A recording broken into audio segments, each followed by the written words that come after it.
Assalamualaikum warahmatullahi wabarakatuh. Hai siswa sependapat SMP Negeri 24 Surabaya. Bagaimana kabarnya? Baik bukan? Selama pandemi kalian libur. Nah, sekarang kan mulai masuk di dalam pembelajaran semester awal yaitu bimbingan konseling. Di dalam tahap awal ini ya, sebelum Ibu memulai untuk pembelajaran bimbingan konseling di sini, mari pembelajaran daring ini kita berdoa dulu biar nanti hasilnya maksimal. Ayo sama-sama kita berdoa ya. Bismillahirrahmanirrahim ya. Berdoa menurut kepercayaan dan agamanya masing-masing. Kalau selesai kalian berdoa di sini ya, pada saat ini pandemi ini kita adalah yaitu dalam pembelajarannya kan secara daring. Nah, di dalam secara daring maka Ibu akan memberikan tip atau proses cara belajar yang efektif dan efisien. Yang bagaimana? Nah, ini nanti tujuannya di sini dalam pembelajaran ini adalah di sini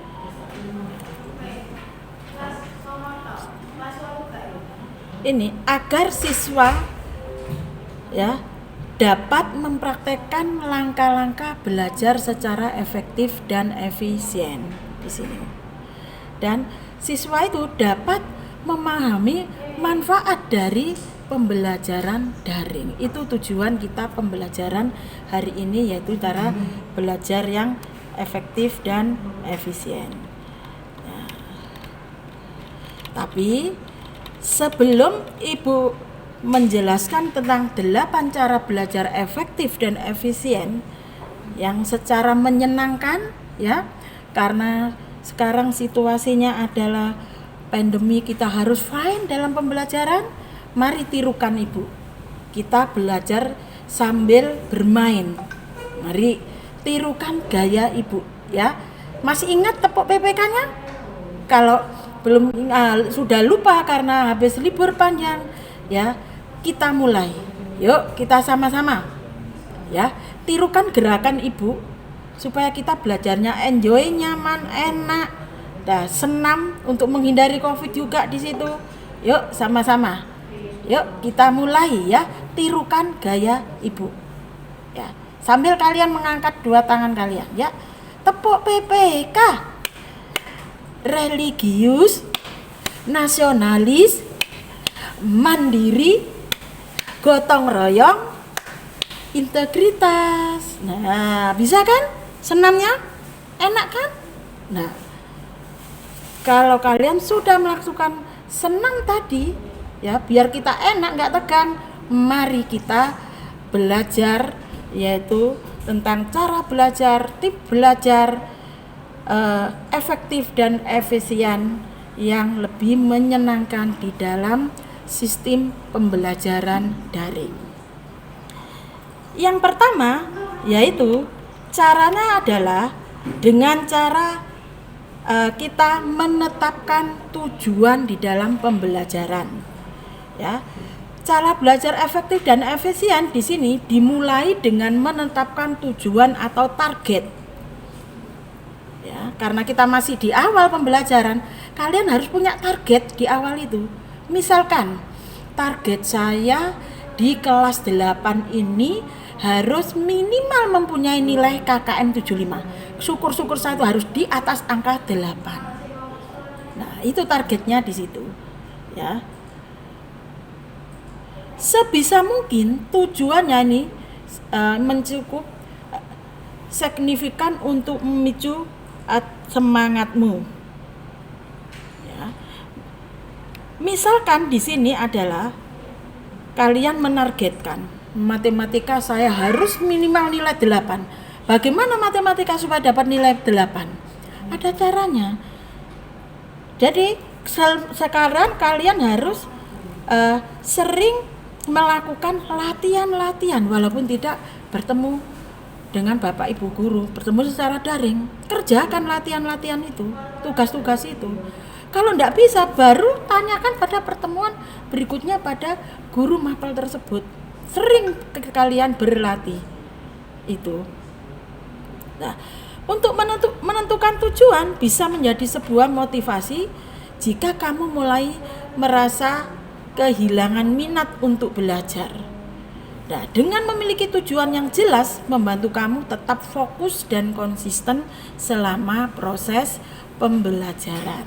Nah, itu kalau kamu tidak punya tujuan, nggak mungkin kamu bisa untuk mencapai goal nilai yang bagus. Karena kamu nanti ujung-ujungnya di kelas 9, bahkan nanti ke SMP atau SMK, ke jenjang yang lebih tinggi, itu kan ada ini penilaian, ada jalur prestasi, ada yang nilai akademis dan non akademis.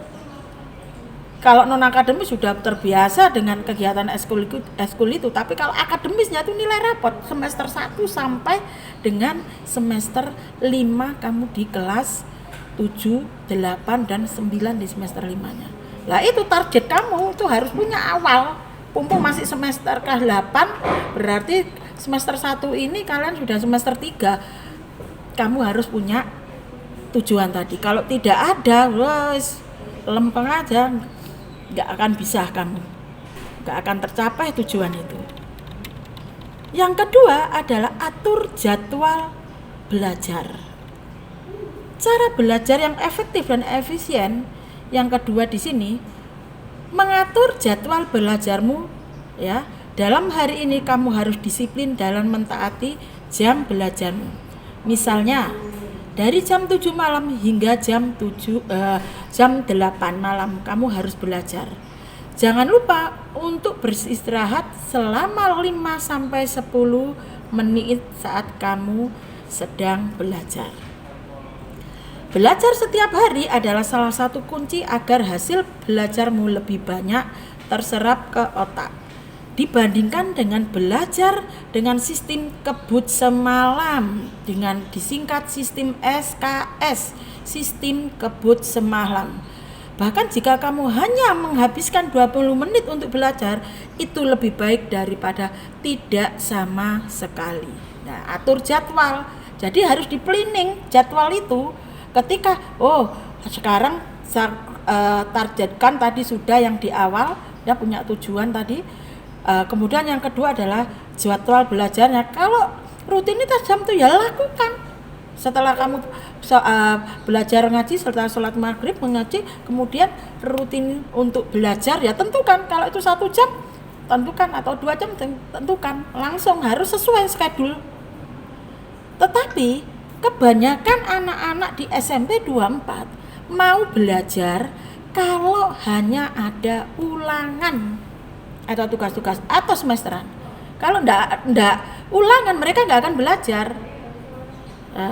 Mereka selalu belajarnya menggunakan sistem SKS, sistem kebut semalam, yaitu tadi ibaratnya otak kita itu adalah sebagaimana pisau.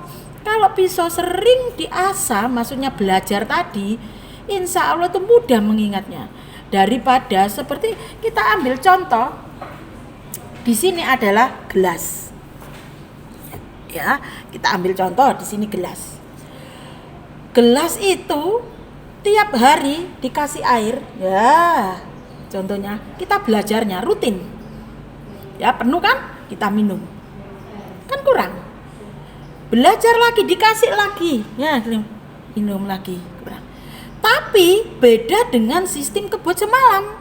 Ini gelas, kamu langsung tanpa diminum, luber enggak kalau tanpa belajar? Lama kelamaan diisi terus, tapi minum itu ibaratnya belajar, dituang terus, luber kan jadinya. Sama dengan otak kalian di sini. Paling tidak 20 menit contoh. Besok pelajaran fisika. Malamnya sebelum pelajaran fisika di bab awal, karena semester awal, paling tidak kamu baca 10-20 menit.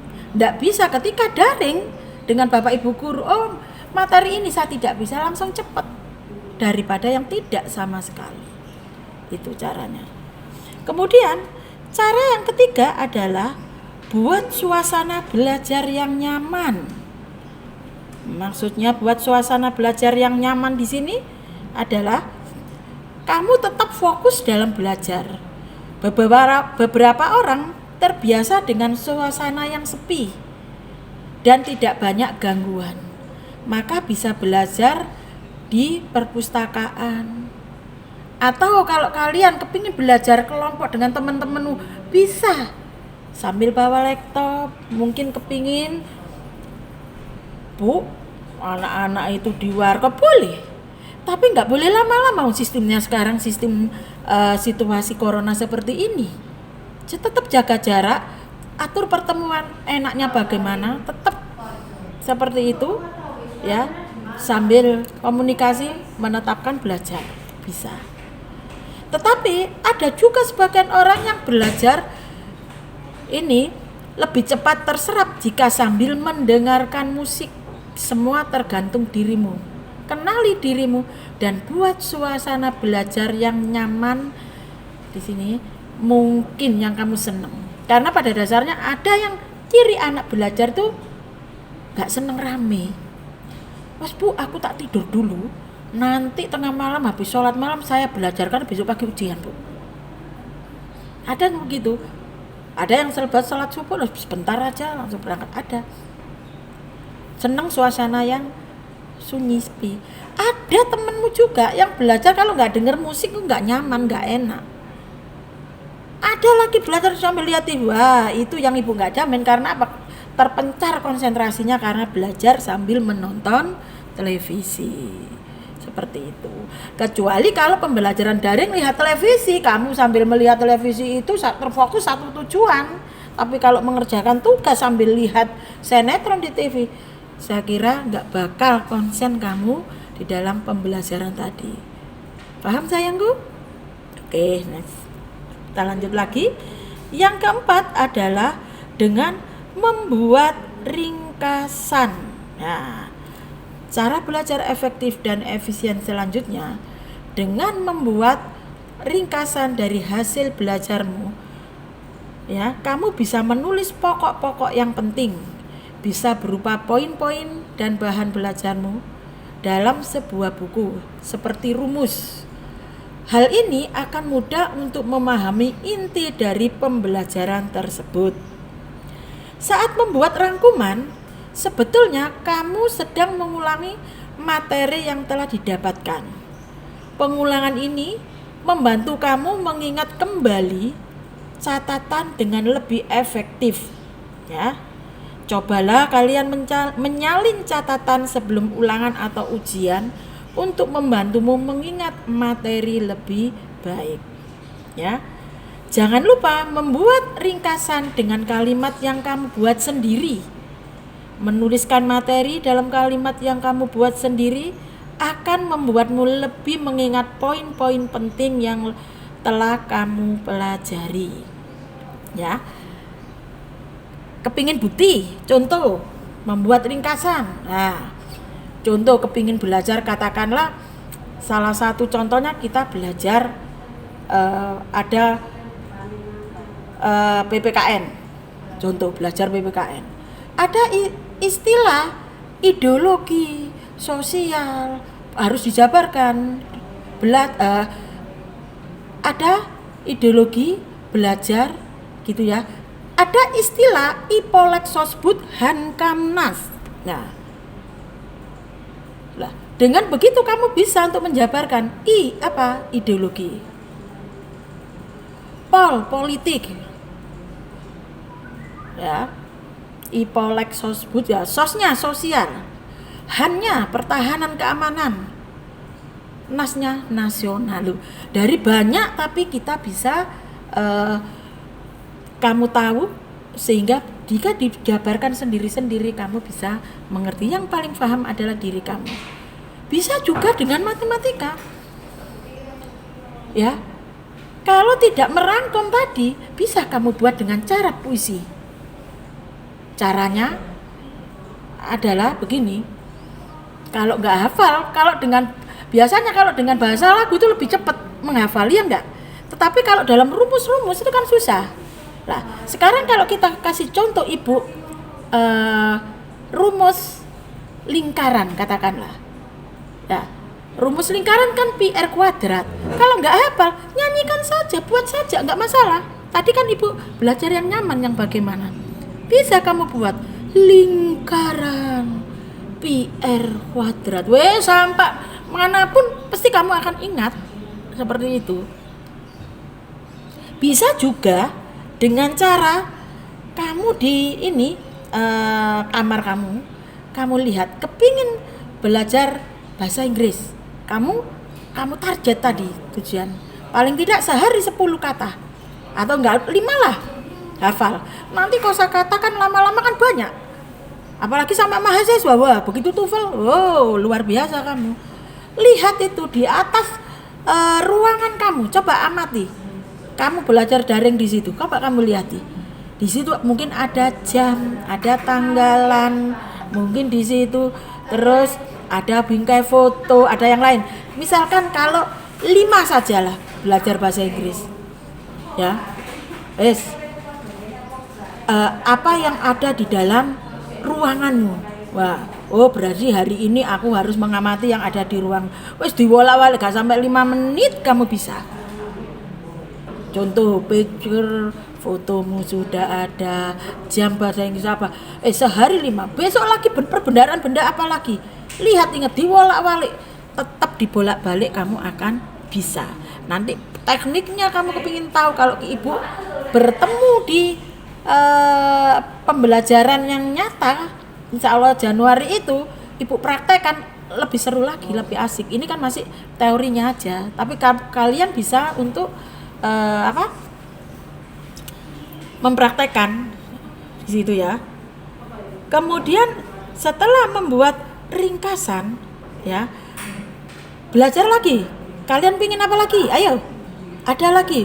Mungkin ipahnya, warna-warna. Lah kan ada istilah yang merah, hijau, kuning, biru, merah, hijau, biru lah. Disingkat gitu aja. Oh, berarti ini maksudnya begini. Nah, seperti itu, tenaga surya matahari. Nah, daripada susah-susah kamu model seperti itu, insya Allah kamu bisa, ya. Kemudian tahap cara belajar efektif dan efisien di sini. Nah, tadi selain membuat kelompok belajar tadi, ya, merumuskan yang tahu diri kamu sendiri, ya. Ini dikoordinasikan dengan teman-temanmu, grupmu atau kelompokmu. Ya, ini waktu di perpustakaan, library di sini. Bisa kalian untuk ajang seperti itu. Nah, ya, Bu, kalau saya kepingin di McD sambil bawa laptop boleh enggak? Boleh, tapi tetap jaga jarak karena kondisinya seperti protokoler kesehatan tetap dilakukan. Boleh. Ya. Yang kelima adalah buat akronim yang mudah diingat. Nah, maksudnya ya seperti ibu tadi menjelaskan yang dari awal, poin yang keempat tadi. Kamu sering lupa materi pelajaranmu, kamu bisa menggunakan akronim yang mudah diingat. Contohnya, kalau perlu mengingat catatan tentang azas pemilu, yaitu langsung, umum, bebas, rahasia, jujur, dan adil, kamu bisa menggunakan rangkaian kata yang mudah dengan seperti luber, judi lah, ya enggak? Ya, di situ langsung, ya, bebas, rahasia, jujur, dan adil. Seperti yang PPK tadi, Ipolek Sosbud dan Kamnas, ideologis, ya, politik sosial, ya, situ. Pertahanan dan keamanan nasional, disingkat Ipolek Sosbud Kamnas. Mudah kan? Nah, atau mengintar tentang unsur golongan. Nah, ini kalau di dalam pelajaran fisika 2A atau alkali tanah bisa berupa BeMg lah, kimia ini, ya, CaSr lah, bisa ini, ya. Kamu bisa menggunakan rangkaian kata yang mudah diingat seperti beli mangga campur sirup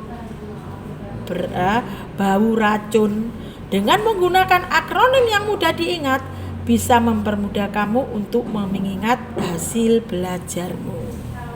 Ya, Di situ 2A atau alkali tanah. Nah, itu unsurnya di dalam tanah ada apa? Ada Be, ada Mg, ada Ca, ada Sr, ada Ba, ada Ra. Nah, disingkat beli mangga campur sirup bau racun. Nah, ada unsurnya alkalin tanah itu berarti unsurnya beli tanah ya berarti Be. Nah, di situ ya. Kemudian cara yang keenam adalah pahami bukan menghafal. Kalau menghafal cepat hilang tapi dipahami. Berapa orang setelah dalam belajar pada hari ini seringkali seseorang malah menghafal materi bukan memahaminya. Padahal sekedar menghafalkan pelajaran hanya akan efektif untuk ujian atau waktu jangka panjang. Ya, dalam jangka panjang, ilmu yang dihafalkan hanya akan mudah untuk dilupakan dan tidak meninggalkan manfaat apapun. Beda kalau kita itu memahami. Wes, jadi seperti tadi loh, matematika PR waduh wes, kamu lagu-lagu saja masih anak kecil panjang aja hafal sampai kakek-kakek hafal. Begitu juga jika kamu lakukan, gak sadar, oh iya ikut dulu itu lagu saya itu. Nah, berarti lingkaran itu wis PR ada. Jadi ada itu loh temanku ya, yang bernama di sini 8A ya, Yofi, disuruh maju malah dia berpuisi PR kuadrat. Apa maksudnya? Ternyata dia mengingatnya, oh di dalam lingkaran itu rumusnya PR kuadrat. Paham sayangku? Ya seperti itu yang nyaman, enjoy-nya. Yang ketujuh, caranya adalah jangan malu bertanya, ya. Di sini jangan segan untuk bertanya jika kita tidak memahami sesuatu atau mengalami kebuntuan dalam suatu ilmu. Kamu belajar karena kamu memang tidak mengerti. Ya, maka jika kamu kesusahan, jangan ragu untuk selalu bertanya. Kamu bisa bertanya kepada temanmu. Belajar bersama atau diskusi juga ini ya, mampu membuat belajar menjadi lebih menyenangkan ya. Jangan malu bertanya. Kebanyakan anak Indonesia ini ya, kalau disuruh bertanya itu enggak berani. Enggak mau, diem. Ini semakin sering bertanya itu cirinya bukan orang-orang wis gak tahu aku nanti malu warak bodoh takut terus, tidak. Sering bertanya belum tentu dia bodoh, tapi karena dia ndak bisa dia berusaha kepingin bisa. Itu ciri anak pintar. Jangan dikira temanmu yang sering bertanya terus dibilang wah goblok tanya terus, tidak. Tapi dia memang tidak bisa dan dia berusaha pingin bisa. Itu cirinya seperti itu. Ya, gitu. Kemudian yang ke-8, pantang menyerah. Jika semua sudah kamu lakukan dan masih belum mencapai target, bukan berarti kamu gagal. Ingatlah bahwa kamu tidak akan pernah bisa jika tidak membuat kesalahan. Tetap percaya diri dan terus berusaha. Tetap tenang dan pantang menyerah. Tidak ada jalan pintas dalam hidup. Begitu juga dengan mengejar sebuah impian. Tidak ada jalan pintas untuk meraih impianmu. Maka jangan pernah menyerah untuk terus belajar. Dengan ada istilah belajar itu adalah secara long life education. Bahwasanya kita belajar itu adalah sepanjang hayat atau seumur hidup. Kita berhenti baru kalau mati itu loh baru berhenti gak belajar. Sedangkan mau meninggal saja juga tetap belajar. Pingin bukti. Nah, kalau mau meninggal juga ditalkini. Ayo sebut nama Allah, baca syahadat. Kan sama dengan belajar perlu orang lain. Sama. Jadi enggak ada istilahnya kalian tuh malu, belajar malu, bertanya, kemudian pantang menyerah, tidak. Walaupun ibu jangan dianggap guru serba bisa, tidak. Kadang-kadang saya tidak bisa, saya juga belajar pada murid saya. Murid saya lebih tahu, lebih pintar duluan. Tidak masalah ibu. lebih pinter dia kok nggak masalah, dia tahu ilmunya duluan, ya seperti itu ya.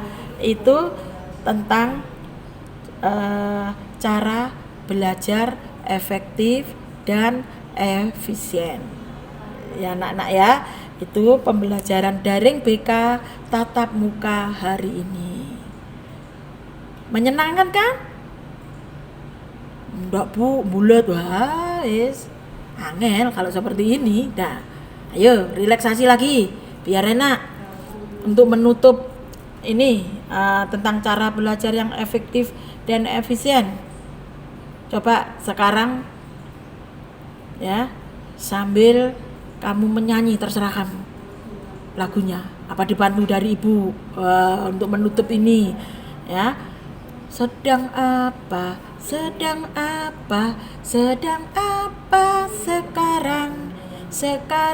sedang belajar sekarang, belajar daring sekarang, daring cara efektif belajar. Nah ini ya sudah. Nah untuk mengakhirinya, ibu mohon nanti tugasnya ya kalian share di ibu, tentang ibu pingin tahu sampai tahu kemampuan kalian tentang cara-cara belajar efektif dan efisien. Paham sayangku? Ya, kalau sudah dari awal sampai akhir, ibu mau undur diri dan mohon maaf apabila ada kesalahan ibu di dalam menyampaikannya ya. Untuk itu ibu mohon maaf. Saya akhiri, wassalamualaikum warahmatullahi wabarakatuh.